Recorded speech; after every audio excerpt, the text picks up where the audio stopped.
Pulso político. Bajo supervisión adulta.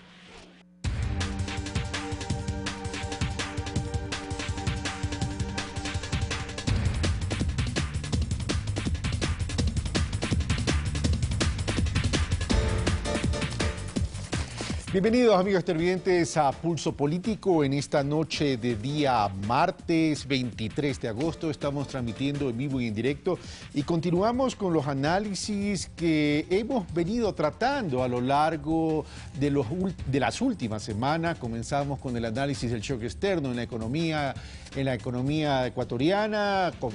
Tratamos también sobre la necesidad de construir una economía postpetrolera o una economía petrolera. Tratamos el tema del sector agropecuario con analistas y expertos y actores en el sector. Estuvimos con el ministro de Agricultura y hoy vamos a tratar sobre la economía social y solidaria, cómo puede apalancar la economía social y solidaria al desarrollo del Ecuador, pero sobre todo desde la óptica del desarrollo local, territorial, desde la especialidad. Bueno, para tratar este tema hemos invitado a las siguientes personas: a Ricardo Zurita, gerente general de Banecuador, que lo tuvimos el programa anterior, pero por poco tiempo. Hoy va a tener la oportunidad en una hora también de participar en este tema. A José Tonelo, asesor del Fondo Ecuatoriano Populorum Progresio, y José Valdivieso, director ejecutivo de Conservación y Desarrollo. Con ellos durante una hora vamos a tratar este tema tremendamente importante que tiene que ver con el desarrollo rural, por cierto. Les doy la bienvenida, señores. Muchas gracias por haber aceptado nuestra invitación. Pero los invito a que veamos la nota introductoria a este tema que nos ha preparado Natalie Zurita. Cerca de 50 de cada 100 ecuatorianos pertenecen al sector de la economía popular y solidaria. Todas estas estrategias que permiten a los ciudadanos, a sus familias, a organizaciones, satisfacer bienes y servicios, ¿no? Crearse su propio empleo, crearse sus propias fuentes de ingresos. La economía popular y solidaria, antes llamada el sector informal, tiene una creciente presencia debido a que el sector empresarial de la economía no genera los suficientes puestos de trabajo. La Fundación Maquita trabaja en 3 ejes que muy bien reflejan algunos de los principios de la economía popular y solidaria. Mencionemos uno de ellos. Ese es nuestro trabajo a nivel social: fomentar la asociatividad, generar lo que es la concienciación de los distintos derechos y obligaciones que tiene la persona dentro de la comunidad y dentro de la sociedad. La economía popular y solidaria se visibiliza con la Constitución de 2008. Llegó también una ley y un reglamento, y con ellos toda una institucionalidad. El camino para regular este sector no ha sido fácil. Se ha fomentado mucho. Quizás se complicó un poco a nivel de las regulaciones. Es necesario cumplir, como decía, esas regulaciones y cumplir esos estándares, pero a nivel asociativo u organizativo sí fue difícil porque fueron muchas regulaciones a la vez. Entonces eso complicó el tema de tiempos, el tema de productos que sí ya estaban insertados y de repente se volvían para atrás por ajuste de regulaciones, o el tema de pagos, eran demasiado pagos a la vez. Entonces desde esa perspectiva también es un error que por normativa se les quiera, es decir, si tú quieres dar un crédito a un microempresario, debe cumplir con un nivel alto de formalización. Al contrario, porque no están formalizados, siguen siendo microempresarios, ¿sí? Y recordemos que es cerca del 50% de la población económicamente activa. Entonces, entender cuál es la lógica de este sector, antes mal llamado informal, pero tampoco se puede penalizar a decir no les den crédito. Entonces, esto ha sido también algo que desde el punto de vista de la política se ha tenido que equilibrar. Ha habido apertura en ciertos momentos, pero a veces también algunas normativas que quieren llevar a lo otro, a que por medio de las instituciones se les tienda a formalizar. Un intento de fortalecer el desarrollo del sector fue el Código Monetario y Financiero. Porque si bien con la emisión del Código monetario y financiero se da un marco para tratarlo como un solo sistema financiero, sí todavía hay algunas diferenciaciones que se hacen entre las tipologías de instituciones. Creemos que todavía se debe definir un poco más lo que son aspectos de cómo clasificar adecuadamente lo que es la cartera para la microempresa, porque hay algunos vacíos, porque lo correcto es clasificar por la fuente de repago, sí, no por el destino, porque la fuente de repago del crédito de la microempresa constituye la microempresa, mientras que la clasificación de los otros segmentos del crédito nos hablan del destino, que es consumo, vivienda y comercial. Hay que considerar que antes estos sectores no estaban del todo regulados ni controlados, ¿no? Había un vacío en la regulación y el control. Entonces, pasar a llenar ese vacío evidentemente va a causar estrés y preocupación por los actores, por una parte, pero por otra es probable que hayan excesos que habrá que corregirlos. Entonces, si hay que simplificar trámites, por supuesto que esa es una agenda que debe considerarla el gobierno y las instituciones pertinentes. Bueno, gracias Natalia Zurita por la nota introductoria y comenzamos y desarrollamos el tema. Como ven, el tema de la economía social y solidaria es relativamente nueva, se ha creado una institucionalidad, pero todavía hay que vencer algunas barreras y hacerla eficiente. Pero, ¿hacia dónde debe apuntar la economía social y solidaria? ¿Debe ser un eje estratégico como objetivo fundamental para erradicar la pobreza? Sí, pero el tema es cómo fortalecer también el tema territorial y hacia qué actividades de la economía. La economía, y le pregunto a José Tonelo, ¿la economía social y solidaria está comprendida y construida o mal comprendida como una economía de pobres para pobres, José? Creo que este es el error. Debemos pensar que es la economía del buen vivir, si utilizamos una terminología que en este momento es común, ¿no? Pensemos, pero, que la población siempre ha buscado resolver sus problemas sin descargar estos problemas principalmente sobre el Estado. Una forma de economía popular y solidaria es el enorme fenómeno de emigración que ha tenido el Ecuador. Es gente que ha buscado por sí sola resolver sus problemas. Cuando hablas de inmigración, hablas del campo a la ciudad. No solo. ¿Cuánta gente ha salido del Ecuador al exterior? ¿Cuánto han servido las remesas de los emigrantes para equilibrar la balanza de pagos del país? Son formas. Nosotros, sin embargo, hablamos de lo que sucede dentro de nuestro país. Inadecuadas políticas de redistribución han generado o han construido sectores de la población desplazados.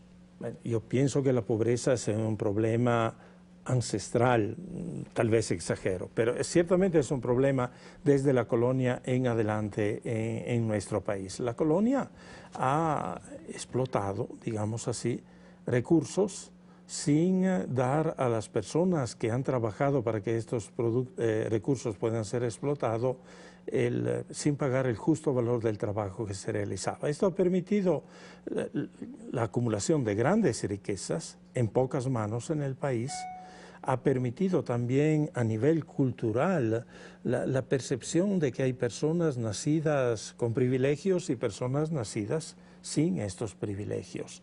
Yo diría que en este momento en el Ecuador esta mentalidad, esta cultura está superándose, pero todavía hay resistencias que impiden. Yo discuto frecuentemente sobre los niveles de remuneración que tiene nuestra población. Decimos que aquí el trabajo es caro. Yo invito a quien tiene familia con 2 o 3 hijos a pensar cómo haría para vivir con 360, un poco más, $400 mensuales. Lo que se dice en términos populares como parar la olla. Pero sí. Ahora, pero vamos a lo siguiente, permíteme, Pepe, ir donde tu tocayo, José Valdivieso, de Conservación y Desarrollo. Si enfocamos en el tema de la población rural, y lo hemos venido tratando ya desde hace algunos programas, vemos que la población rural está envejeciendo, y no solo que está envejeciendo la población rural, sino que adicionalmente, si hacemos una proyección de crecimiento demográfico, lo dijimos, al 2050 vamos a tener 23 millones de habitantes con el mismo territorio rural, es decir, el mismo territorio agrícola. Ahí vamos a tener a futuro un inconveniente, tema que tenemos que prever desde hoy. Si a eso se suma adicionalmente que Colombia va a suscribir el proceso de paz y que en un horizonte de 10, 15, 20 años va a ser una gran potencia porque va a recuperar todo ese territorio agrícola, el tema es cómo nos estamos preparando para enfrentar todas esas variables que son previsibles, además. Pero quiero agregar el siguiente tema. Las distintas actividades que generan el empleo adecuado pleno, es decir, en cuanto a la composición, por ejemplo, a junio del 2008 la manufactura era el 12.1 y a junio del 2016 era 12.5, la agricultura el 13.2 en el 2008 y 10.9 en junio del 2016. Vemos que en el caso de la manufactura no hay un crecimiento y vemos que en el caso de la agricultura más bien hay una disminución. Y si a eso se suma que al 2016 la pobreza rural se ha incrementado en 3.5%. ¿Cómo entonces, a partir de la economía social y solidaria, podemos corregir esto? Bueno, hay algunas estrategias. Nosotros como organización nos hemos pasado desde hace años investigando, buscando tecnologías, metodologías para poder comunicarte con la población rural, básicamente. Y efectivamente la economía social solidaria ahora se la llama un cuarto sector, ya ni siquiera el tercer sector, ya no está dentro de las ONGs, sino ya pasa a un cuarto sector. Es una nueva forma de vida que no solamente podría pasar en el Ecuador eficientemente, lo está pasando en Estados Unidos, en Europa, incluso con grandes empresas que cierran, quiebran, y la gente que sale del empleo no tiene que hacer. Estamos hablando ahora que la tecnología avanza tan rápido y que en el Ecuador no nos estamos acercando. No se diga Colombia, ahora vecinos como Colombia, como Perú, que tienen una velocidad muy importante en todas las áreas. Entonces, la conectividad que necesitamos con la comunidad para que sea mucho más eficiente, se mecanice, pueda organizarse más rápido. La empresa en el Ecuador no ha logrado conectar estos sectores. Ha sido muy difícil, no ha crecido a la velocidad que ha crecido la población. Igual el mismo Estado no ha logrado.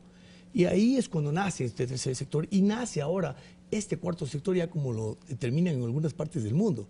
Ya no hablo de un tercer sector, no son ONGs, es un cuarto sector, es un sistema híbrido, que es un sistema híbrido del Estado, un sistema híbrido del sector privado y un sistema híbrido de las ONGs. Ya no pertenece a ninguno y vive solo. Efectivamente hay que moverlo, capacitación, recursos, mucha tecnología. Es la única salida y de esa manera poder absorber más gente, ¿no? Y regresar a la gente de la zona urbana. El tema es cómo regresar la gente al campo.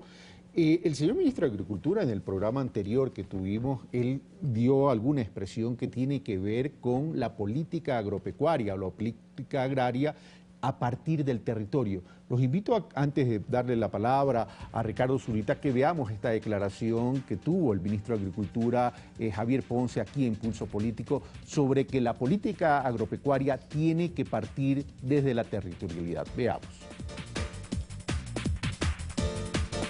Propuestas también de política que nosotros estamos planteando para el 2025, que es, por ejemplo, básico el problema de comenzar a trabajar territorialmente la cuestión agropecuaria. Es un cambio un cambio completamente. Completo, ya no fijarnos en el trabajo por productos, el programa del banano, el programa del cacao, el programa del café, sino entender los territorios como una multiplicidad de alternativas productivas muy complementarias, y en ese sentido es la propuesta de... Ricardo Zurita, gerente de Ban Ecuador, una nueva institución, como les dije en el programa anterior, espero que no sea un cambio de membrete. Tuvimos oportunidad de conversar el año pasado sobre este tema y es una visión muy amplia la que quieren implementar. Este tema de la territorialidad es un tema tremendamente importante porque no es cuestión simplemente de dar crédito, desarrollar el sector agrícola, sino establecer las potencialidades de la territorialidad. En ese sentido, ¿cómo puede apalancar a la economía social y solidaria desde la óptica de lo rural? Ahí la clave es entender cuáles son esas vocaciones productivas y cómo interviene la población dentro de esas vocaciones productivas. Y ahí básicamente de qué forma podemos apoyar desde los diferentes sectores con las diferentes necesidades que existen en la ruralidad. Y ahí viene un tema fundamental de enseñarle a ese sector que se vive mejor en el campo que en la ciudad. Uno se alimenta mejor en el campo que en la ciudad, hay más oportunidades en el campo que en la ciudad, y evidentemente eso con un esquema de apoyo que va de la mano con la mejora de la calidad de vida a través de una serie de factores. Por ejemplo, mejorar la productividad de esas vocaciones productivas a través de la tecnología. Y para esa tecnología se necesita inversión de recursos y para eso necesitas una serie de herramientas de productos de crédito que te permitan poder implementar, por ejemplo, riego, que te aumentan la productividad, pero eso acompañado de un esquema muy claro de comercialización. Ahí ya el crédito queda a un lado, pero la comercialización es fundamental. Y tal vez empezar a pensar qué es lo que se necesita en la población, cuáles son esas vocaciones productivas y qué es lo que necesitamos producir. Generando también un cambio potencialmente generacional en el sentido de decir, ok, hemos de manera hereditaria aprendido los oficios, pero hay que tecnificar esa producción agrícola para poder ser más competitivos y sobre todo bajar costos, incrementar producción, tener mayores ingresos y eso implica mejora en la calidad de vida. Pero esas recetas de una u otra manera las venimos hablando desde hace algún tiempo, pero no se han llegado a instrumentar en términos de eficiencia, eficacia, oportunidad y pertinencia, Pepe Tonelo. Ahora, puede existir la política pública, puede existir el deber ser, pero en la práctica, ¿cómo terminamos implementando? El ministro de Agricultura lanza este plan de desarrollo agropecuario al 2025 y dice, vamos a establecer a partir del territorio, pero el territorio, para que pueda ser eficiente, no solo necesita el concurso de la política emanada del gobierno central, sino también el concurso de los gobiernos autónomos descentralizados y de los distintos actores que sustentan la economía popular y solidaria. Sí, yo quiero solo comentar algo que dijo Ricardo.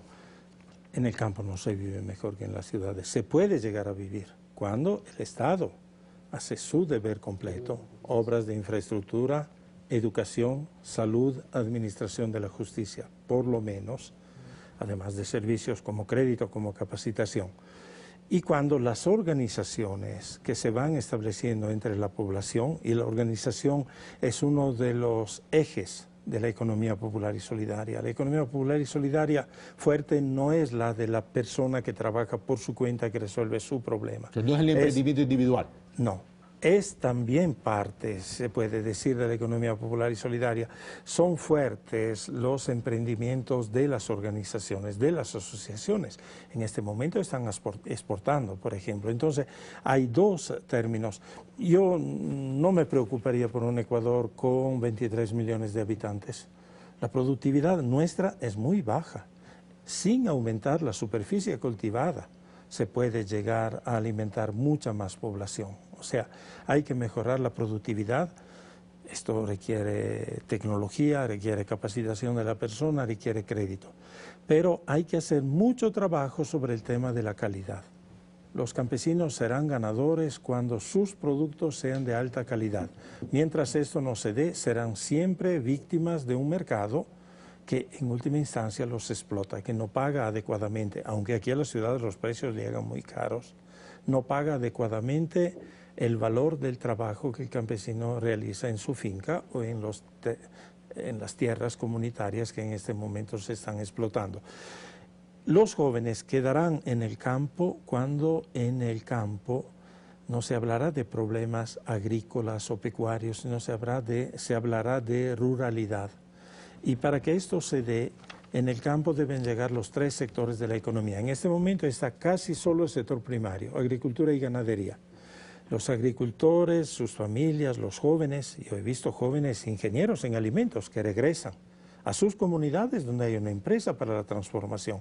He visto administradores de empresas que regresan a administrar la cooperativa de ahorro y crédito que se ha creado en su comunidad. Pero todavía no tenemos el volumen de esa migración o de esa remigración al campo. Porque del campo no debería salir mano de obra sin capacitación, productos sin valor agregado. No debería darse esta situación, sí. No debería salir dinero. Los flujos del dinero que sale del campo, donde la gente sigue pobre para concentrarse en la ciudad, son flujos muy grandes, porque la gente desconfía de su tierra. Gracias, Pepe. ¿Quieres acotar algo, Ricardo Zurita, si no voy donde José Valdivieso? Sí, básicamente, y complementando lo que comentaba Bepi, es el tema de la asociatividad es fundamental. Nosotros le estamos apuntando mucho en las políticas internas del banco a fortalecer la asociatividad a través de lo que nos compete, que es precisamente la provisión de servicios financieros para asociaciones.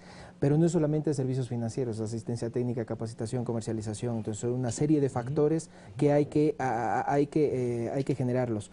En Ban Ecuador y dentro de las políticas del gobierno, pues evidentemente para nosotros es muy importante el tema de la asociatividad, pero insisto, no es solamente el crédito, ¿no? Es una parte de. Ok, pero volvemos al tema que pone la cereza, que le pone en el pastel José Tonelo, en el sentido es, regresarán los jóvenes al campo cuando comencemos a hablar de ruralidad, pero para eso también tenemos que incorporar, y insisto, a los gobiernos autónomos descentralizados. Antes de ir contigo, José Valdivieso, permíteme que escuchemos a Fidel Márquez, rector de la Universidad de Ecotec y especialista en temas de desarrollo rural, territorial y de economía social solidaria. Veamos lo que nos dice entonces Fidel Márquez acerca de la importancia que tiene el desarrollo territorial y el eje importante que juega la economía social y solidaria. No se concibe el análisis de la economía territorial o local si no se hace un análisis de la economía popular y solidaria. La economía popular y solidaria tiene que ser uno de los 3 elementos importantes dentro del crecimiento de un país, de un territorio. No podemos concebir el desarrollo de una ciudad si no resolvemos el problema y el impulso de darle posibilidades de crédito, de darle posibilidades de innovación tecnológica y de darle posibilidades de asesoramiento y de reconversión laboral a las unidades de la economía popular y solidaria. Los gobiernos seccionales deberían ser los más interesados en que la economía popular y solidaria crezca, pero crezca de manera organizada, crezca asociativamente, que se creen uniones de productores o de personas empleadas a partir de la economía popular y solidaria. Nosotros no podemos seguir pensando que la economía popular y solidaria es un caos espontáneo, hay que organizarlo. ¿Y cómo lo organizas? Tomando en consideración además que los estímulos que se le vayan a dar tienen que ser estímulos que nazcan desde los gobiernos seccionales, que las contribuciones que ellos vayan a hacer a los fiscos tengan que ser contribuciones fundamentalmente para los gobiernos seccionales. Tendríamos que pensar además en cómo descentralizamos el fisco de tal manera que la economía popular y solidaria se vea que la toma de decisiones con relación a ellos cada vez están más cerca de ellos. No se puede estar tomando decisiones de la economía popular y solidaria de un cantón que esté a 1000 kilómetros de la capital cuando nosotros tenemos que tiene un gobierno seccional que es el interesado en resolver los problemas del empleo local. La economía popular y solidaria debe asociarse con el capital local del territorio, pero además debe asociarse en función de cadenas productivas y pensar que aumentando el valor agregado que demos a estas unidades de la economía popular y solidaria, podríamos nosotros estar garantizando hasta posibles líneas de exportación para el país, que lleven a tener ingresos futuros. Y por otro lado, la economía popular y solidaria tiene que estar muy asociada con una rama estratégica, el turismo. Tenemos que desarrollar la economía popular y solidaria en función de que se vea el turismo como exportación en frontera. Uno de los puntos estratégicos que debería apuntar. Otro de los puntos estratégicos que la economía popular y solidaria debería apuntar es a dar soluciones estratégicas a determinadas zonas del agro, que es otro elemento que a veces nos olvidamos, porque existe también economía popular y solidaria en territorios rurales, no solamente en las ciudades.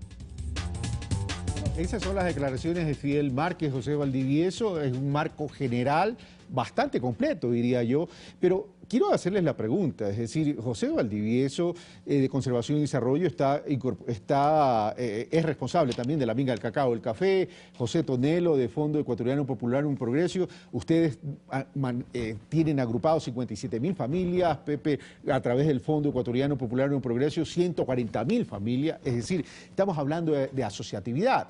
Pero ahí viene el tema que también lo dice Fidel Márquez, es la necesidad de construir economía de escala para ser también más productivos en términos de reducir costos y poder tener mejores márgenes para lograr sostenibilidad. No, totalmente de acuerdo. Pero hay una cantidad de variables.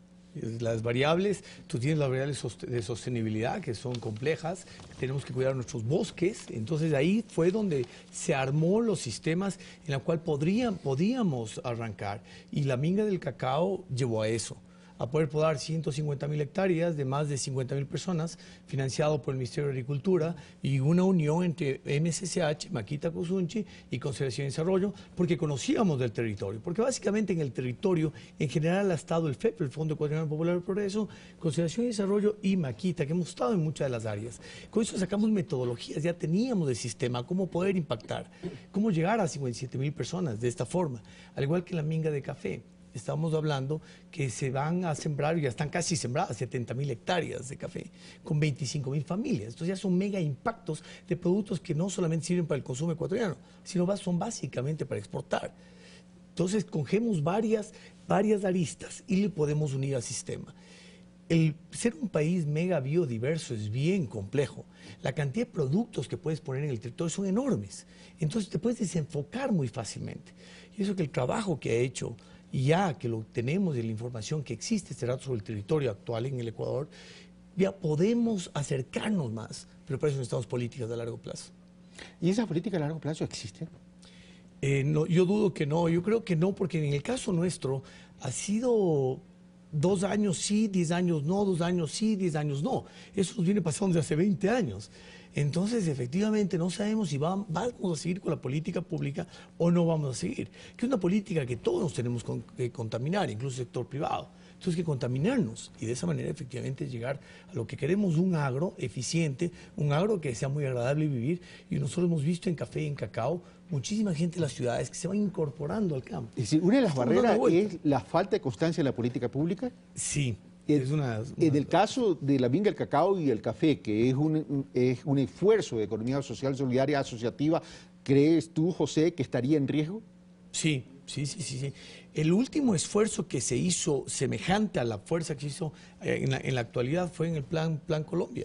Fue la última vez. Y ahora, ¿no? Entonces hemos sido... Ahora, complicado. Veamos lo que nos dijo sobre este tema el ministro Javier Ponce en relación a la sostenibilidad de estos programas del cacao y el café. Veamos. Con aquellas políticas que hemos impulsado, como por ejemplo en el caso de cacao. Nos encontramos en el caso del café con un desmantelamiento absoluto de la producción de café. Pensemos que nosotros estamos en este momento importando café de Vietnam y de Brasil para producir café soluble, y somos uno de los mayores productores del mundo de café soluble, y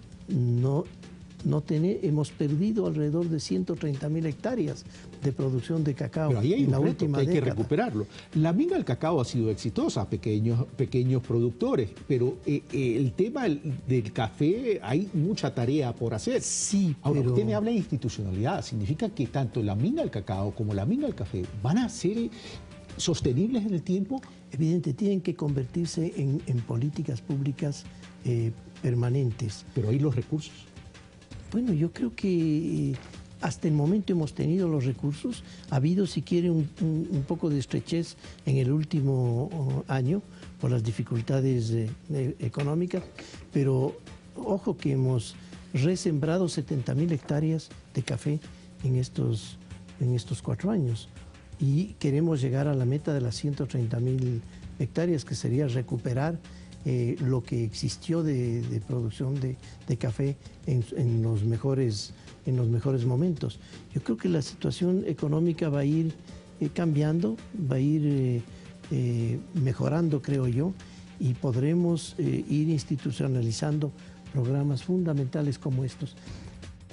Pero esas son las declaraciones del ministro Javier Ponce. Él habla de crear una institucionalidad, tener una sostenibilidad de estos proyectos, pero siempre pasará por la coyuntura. Si se logra hacer eso, estamos hablando a futuro, en un horizonte de tiempo, de 3.000 millones de dólares que ingresarían al país producto de la exportación. ¿Queda satisfecho, José Valdivieso? Totalmente. Tendríamos la base de la pirámide muy sana. Ok, pero aquí hay otro tema, Pepe Tonelo, y después voy donde Ricardo Zurita. La economía social y solidaria y el tema de las finanzas populares o las finanzas de la economía social y solidaria prácticamente estarían... El tema es hacia dónde deberían orientarse, qué producir, por qué y para qué producir y cómo producir. ¿No estaríamos de pronto haciéndolo fácil orientándonos al consumo cuando tenemos que ir al sector productivo, como dice José Valdivieso?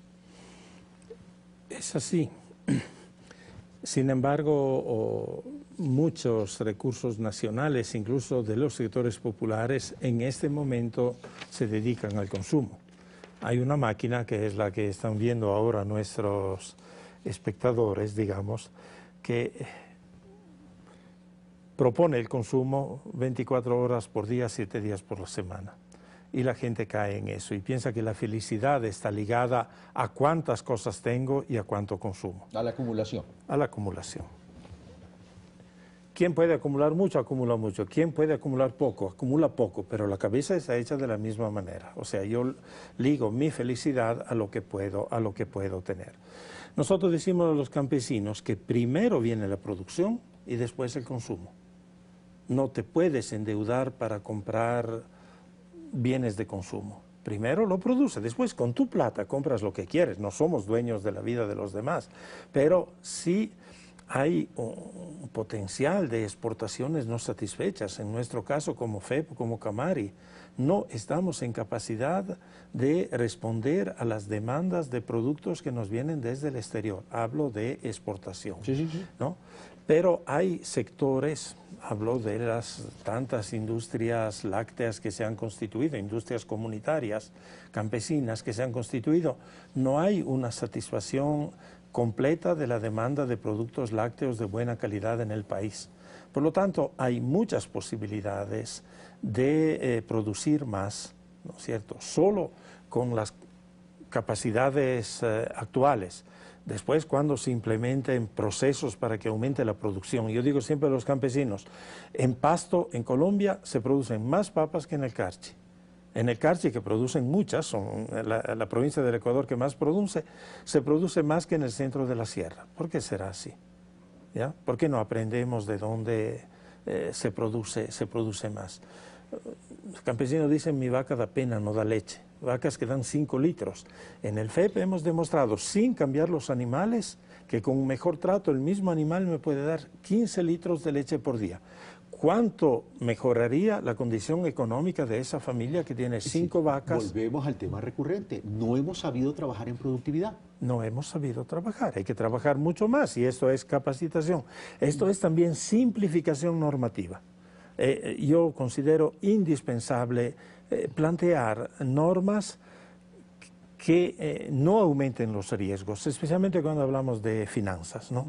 Pero la normativa es exagerada. Lo dicen los observadores que nosotros tenemos del exterior, que vienen a conocer nuestras propuestas y vienen de Europa y se vuelven locos viendo todas las normas que tenemos que obedecer.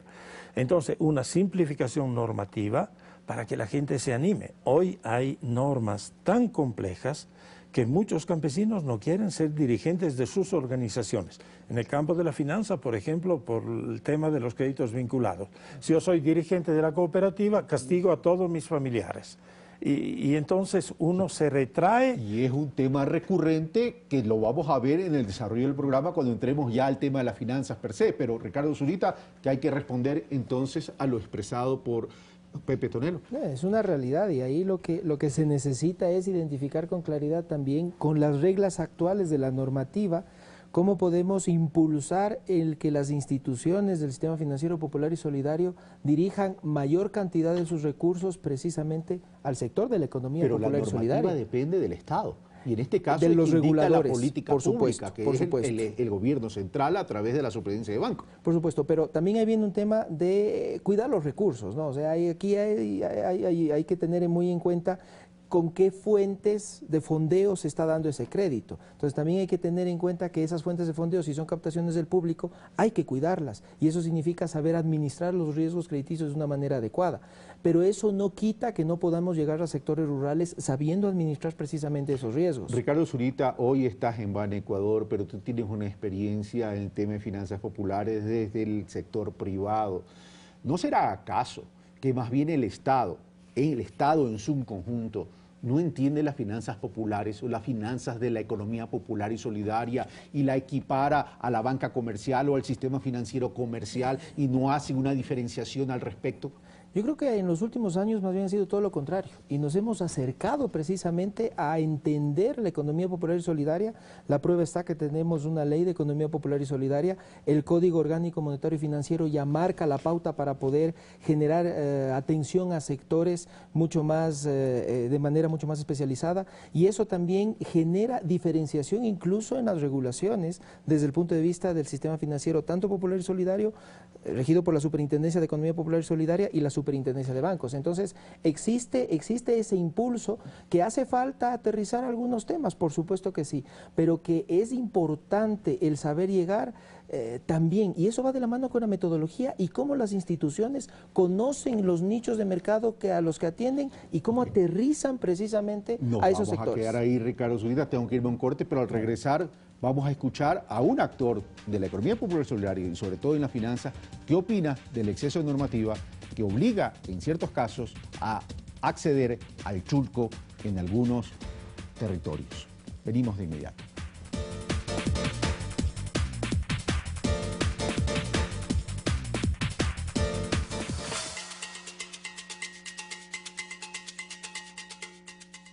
El sueño de Eva es... diseñar ropa. ¿Y ese fotógrafo quién es? No lo sé. Nació en Cuba, pero vive afuera. Mira, niña, gózate al Yuma, que está divino. Pero no te vayas a enamorar. Si tú te interesaras más en las cosas de ella, pues seguramente lo sabrías. Pero no te preocupes, que a lo mejor ya debe estar llegando a la casa. ¿Y esos dos hombres? En el cielo y en La Habana no se habla de otra cosa. ¿Es que tú no piensas elegir? ¿Por qué tengo que elegir si puedo tenerlos a los dos? Este jueves, a las 23:30, llega a nuestro cine Habana Eva, por Ecuador TV. Somos todos. ¿Tienes alguna pregunta? Al mediodía te tenemos la respuesta. Muy pronto. La representante de ONU Mujeres en Ecuador, Moni Pisani, se sienta con Javier Lazo para hablar de su carrera al frente de este organismo, la lucha por la igualdad de género en el país y la región. Para que los medios de comunicación del mundo se unan a esta lucha que tenemos nosotros. En un nuevo programa de Palabra Suelta, este miércoles 22:30.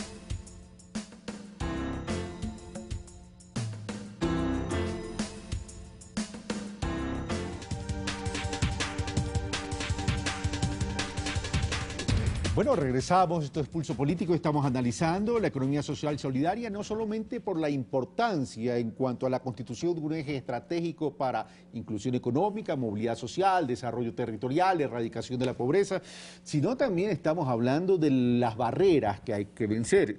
En el bloque anterior, en la última parte del bloque anterior, se habló de la excesiva normativa.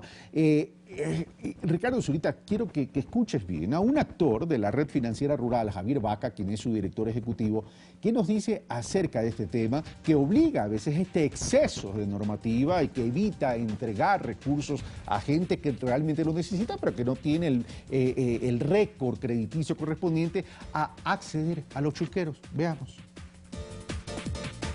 Hay otras fuentes, estamos hablando ya todo lo que se conoce como los agiotistas o los chulqueros, que hay que ver en qué nivel también está, o sea, son quienes atienden también a este sector, y es lo otro que debe ver la política, ¿no? ¿Por qué siguen existiendo los chulqueros? Por más que hay cooperativas, que hay bancos, etcétera.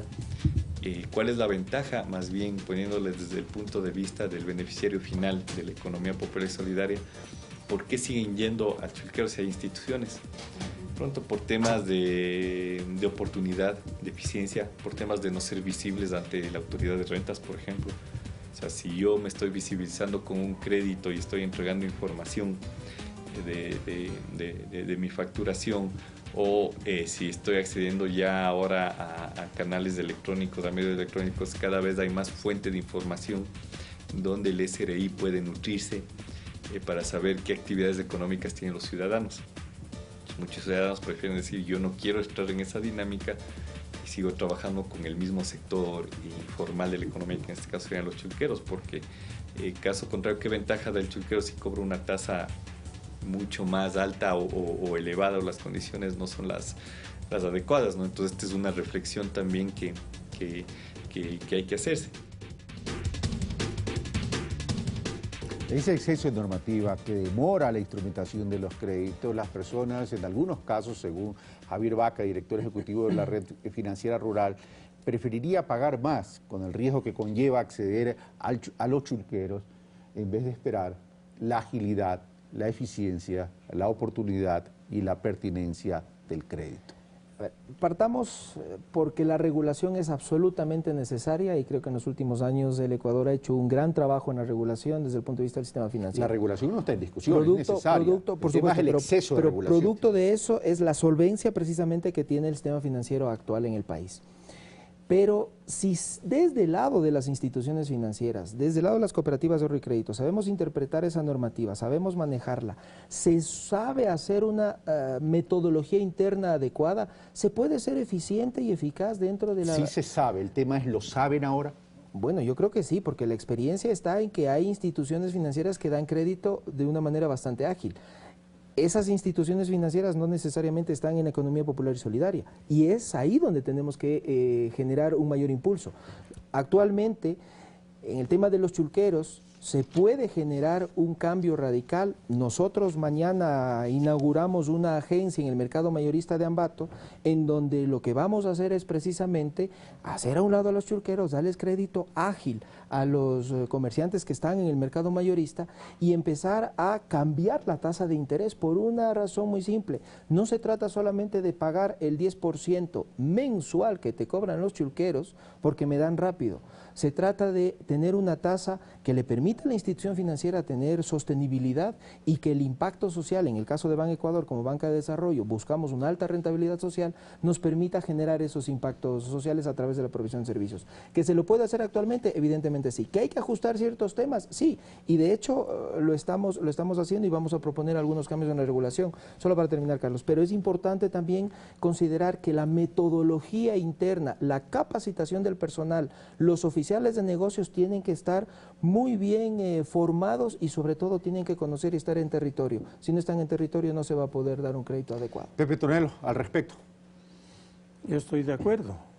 Mucho depende también de las personas que están en las entidades financieras, de su capacidad de sentir cuando hay riesgos, ¿no es cierto? Y los riesgos hay que evitarlos absolutamente. Los bancos trabajan, salvo Ban Ecuador, yo estoy en otro banco que es Banco Desarrollo, que llega al mismo sector de la población, trabajamos con recursos que recogemos del público. Perder estos recursos es un desastre, ¿no es cierto? Por lo tanto, tenemos que protegerlos.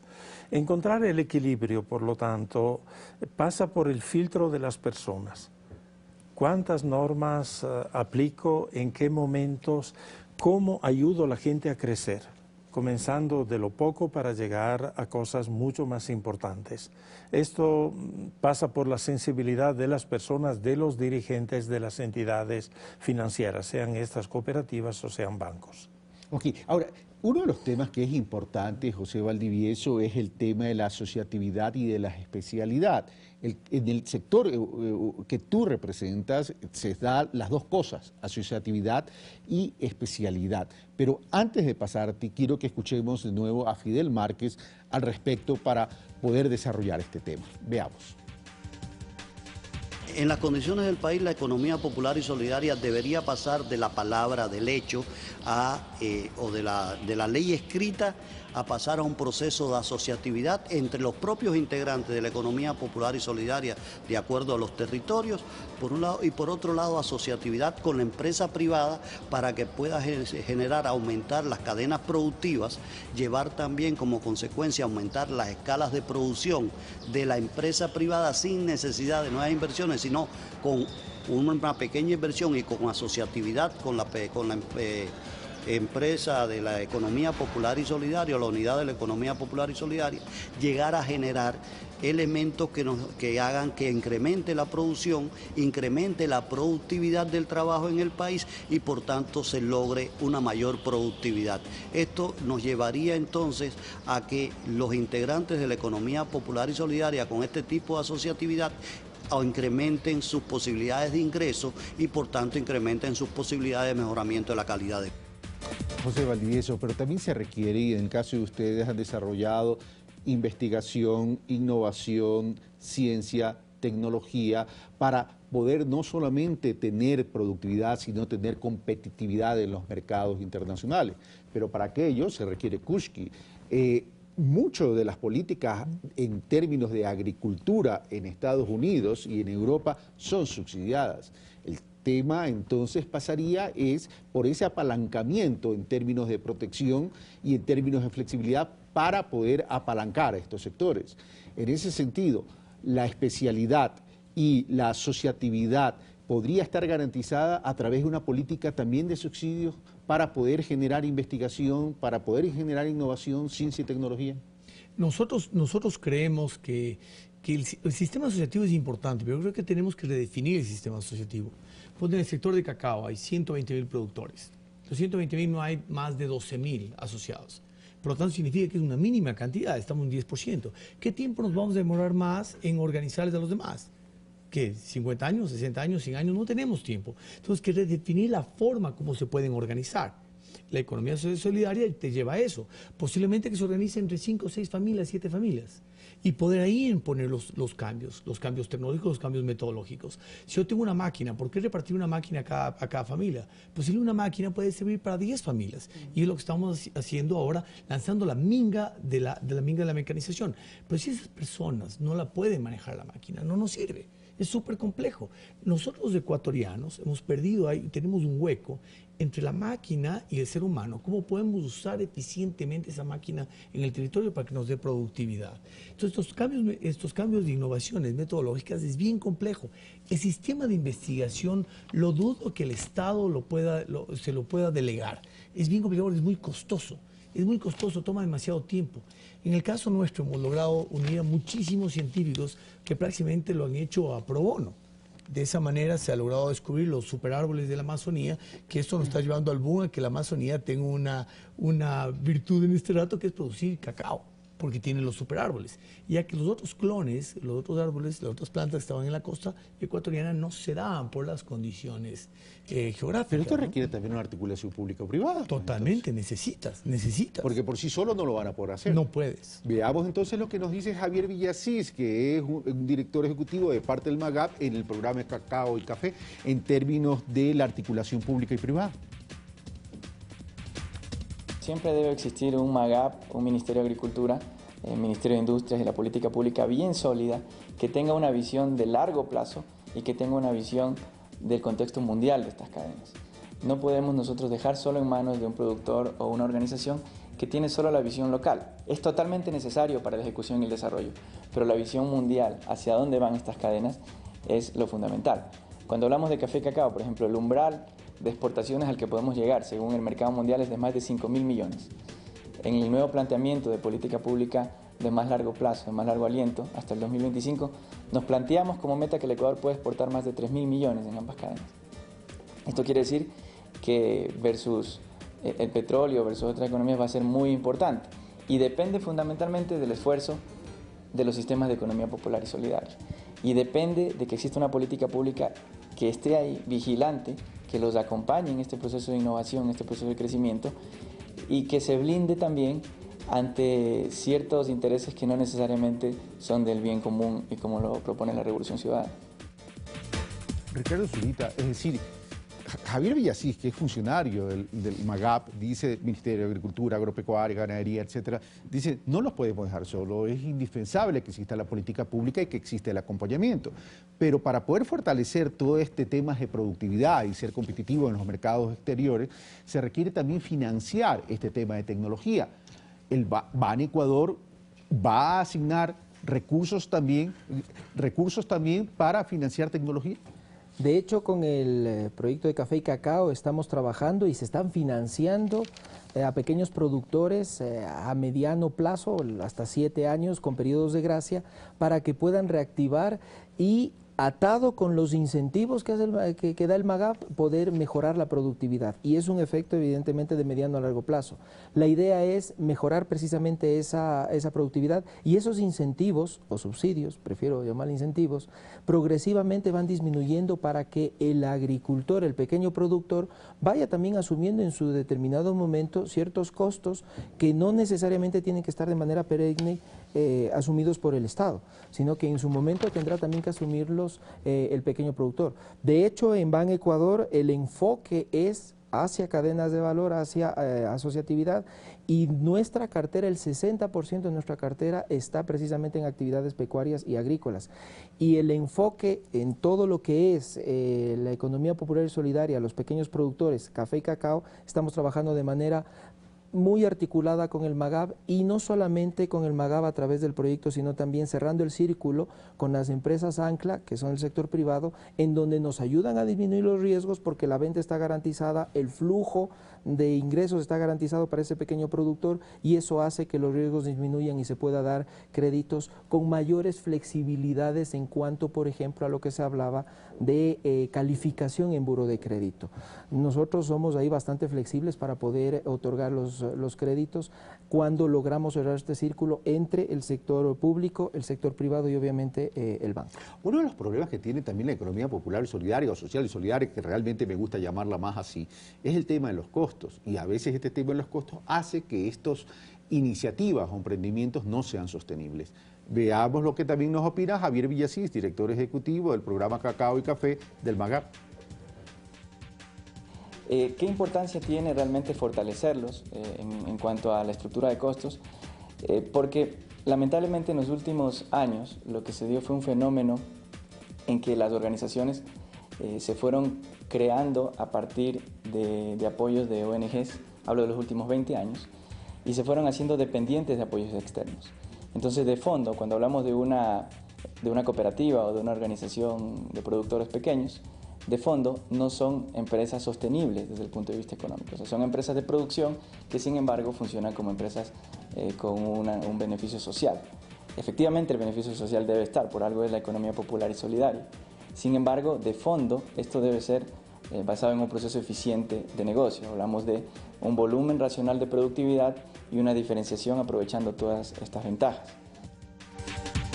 Bueno, ahí está lo que dice, es decir, una estructura de costo muy elevado no hace sostenible, pero para eso tenemos que ser eficientes en temas de generar la economía de escala que he mencionado y en tema de incentivar el tema de la tecnología. José Valdivieso. No, sí, totalmente. O sea, tienes que incentivar el sistema tecnológico porque no tienes otra salida. La innovación tiene que ser permanente. La ventaja de nuestro territorio es que puedes generar riqueza en el territorio, lo que decía Pepe. Es la ventaja que tiene el Ecuador y no la estamos usando en su potencial. Pero necesitamos política pública. Ahora, pero Pepe Tonelo, estamos hablando básicamente de desarrollar la economía popular y solidaria en lo rural para abastecer mercado interno, o va a llegar, o puede llegar un momento, y ese es el reto principal, de también abastecer, bueno, abastecer sería muy ambicioso, pero sí colocar nuestros productos con valor agregado en los mercados globales. Esto está sucediendo en este momento. Antes de eso, yo desearía invitar a pensar de dónde vienen los productos que se venden en los mercados populares ecuatorianos, a los mercados al cual va la mayor parte de la población, que no va a los supermercados. Son todos productos de la economía popular y solidaria, ¿no? Por lo tanto, es la economía que alimenta los minifundios, podemos decir, fruto de la tan despreciada reforma agraria. Son los minifundios los que dan de comer al país, no son los latifundios que todavía hay en el Ecuador o las propiedades medianas, ¿no? Pero tenemos lindos ejemplos. Se ha citado aquí MSCH, de parte del FEP hay un centro de exportaciones también que se llama Camari, y hay otras iniciativas populares que en este momento están exportando. Y yo lo digo, en algunos casos no estamos en capacidad de satisfacer toda la demanda que viene del exterior, ¿no? Por lo tanto, hay que trabajar sobre producción, productividad, agregación de valor a los productos en las mismas comunidades, calidad. Es feo decir que los productos de exportación son mejores que los productos que se venden en el país, pero es parte también esto de nuestra cultura. Todos tendremos derecho a productos de la más alta calidad, pero hay una capacidad real de producir productos de alta calidad competitivos en el mercado. Y una línea especial es que somos competitivos cuando vendemos productos orgánicos. no podemos competir con Argentina, con Brasil, con Estados Unidos, con Australia, que tienen enormes extensiones donde entran enormes maquinarias y donde se utilizan muchísimos productos químicos. Pero cuando ponemos en el mercado productos con la certificación que son productos orgánicos, podemos vender incluso con precios más caros que los que el mercado internacional. Tenemos potencial, pero el tema es, tú me dices, Pepe Tonelo, y comparto con Ricardo y con José Valdivieso, estamos ya colocando nuestros productos a nivel internacional. Yo entiendo que los procesos son de largo plazo, que pueden ser lentos, pero por ejemplo en el tema del cacao y café, el cacao fino de aroma es un producto ecuatoriano importantísimo, pero el cacao elaborado, ¿cuánto representa, por ejemplo? Es bajísimo, ¿no? Llega elaborado como chocolate al 1% de lo que exportamos como pepa. De lo que exportamos como pepa. Prácticamente nada. Es decir, y al 9% exportamos como licor y como manteca de cacao. Es bajísimo. Es decir, seguimos teniendo una estrategia de productos primarios, pero todavía no entramos en esa onda de elaboración, de valor agregado para tener mayor presencia en los mercados internacionales, donde ahí se gana más y eso significa más divisas, Pepe. Esto es así, pero hay problemas reales. La capacidad de aprender cosas, de saber cosas, es un problema. Por lo tanto, hay que capacitar mucho más. Yo sigo de cerca la planta de cacao, de chocolate de Salinas, en la provincia de Bolívar. Salinas no tiene cacao, bueno, lo tiene en el subtrópico, pero está a 3.600 metros de altura, evidentemente no se produce cacao. A propósito de eso, quiero decir que café y cacao son productos exclusivos de climas tropicales o subtropicales. La mitad de la población rural del país vive en áreas donde no se produce café y cacao y hay que llegar a tener algún producto estrella como estos para que estas áreas también puedan tener estímulos para crecer, digamos. Pero en Salinas, ¿por qué se produce buen chocolate de paso? La gente lo compra, ya. ¿Por qué ha habido dedicación? ¿Por qué se ha aprendido? ¿Por qué ha habido capacitación? ¿Por qué hay creatividad? ¿Por qué la gente va más allá de esta idea de que el campesino solo trabaja con las manos? El campesino debe trabajar con la cabeza al día de hoy. Y hay muchísimos casos en que se demuestra que esto es posible. Hay jóvenes que después de tener un título universitario regresan al campo para ser campesinos. Gracias, Pepe. ¿Banecuador va a orientar financiamiento o va a dirigir financiamiento para la agroindustria? Está orientando financiamiento para el sector asociativo, que evidentemente está en agroindustria. A niveles de, por ejemplo, en crédito asociativo podemos dar hasta $3 millones, que es un monto ya bastante considerable. La idea entonces es financiar encadenamiento productivo y cadenas de valor. Por supuesto. Y ahí generando precisamente este acompañamiento desde el lado del MAGAB, en el caso del sector agropecuario, y desde el lado de otros ministerios en otras actividades. Y estamos también muy de cerca apoyando el tema de la comercialización, no como nuestro rol, pero sí como un punto fundamental para poder asegurar la fuente de repago y disminuir los riesgos. Y ahí para nosotros es fundamental no solo prestarle a la asociación, sino también a los pequeños productores que forman parte de esa asociación.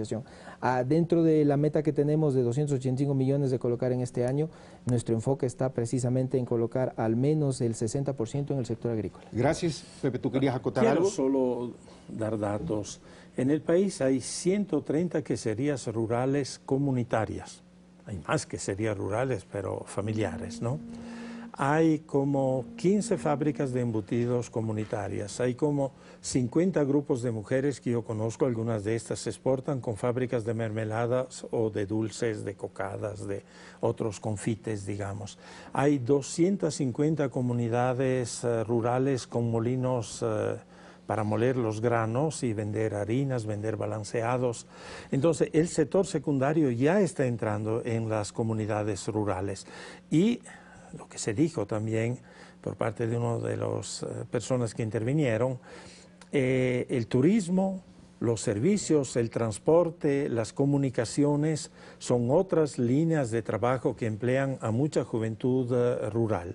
Por lo tanto, hay pueblos rurales que llegan a ser pueblos donde se puede vivir bien, porque hay no solo la agricultura, pero también todos estos campos. Bueno, y vamos ya al tema de conclusiones, José Valdivieso.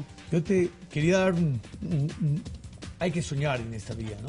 Y si en Pepa vamos a vender 2.000 millones de dólares en cacao, 1.000 millones de dólares en café, que es lo que vamos, el potencial total es sobre los 50.000 millones de dólares, que dejaríamos y tenemos que poner ahora las bases para que las futuras generaciones tengan de qué vivir. Cuando hablas de 50.000 millones de dólares, ¿te estás refiriendo a qué? Procesando todo el cacao y toda la pepa de cacao, como lo procesa Colombia, como para lo procesa ponerlo en perspectiva, 50.000 millones de dólares representa el 50% del Producto Interno Bruto al 2015. Y tienen 7.000 millones de personas consumidoras. O sea, hay que soñar y lo podemos porque tenemos el producto. Ya.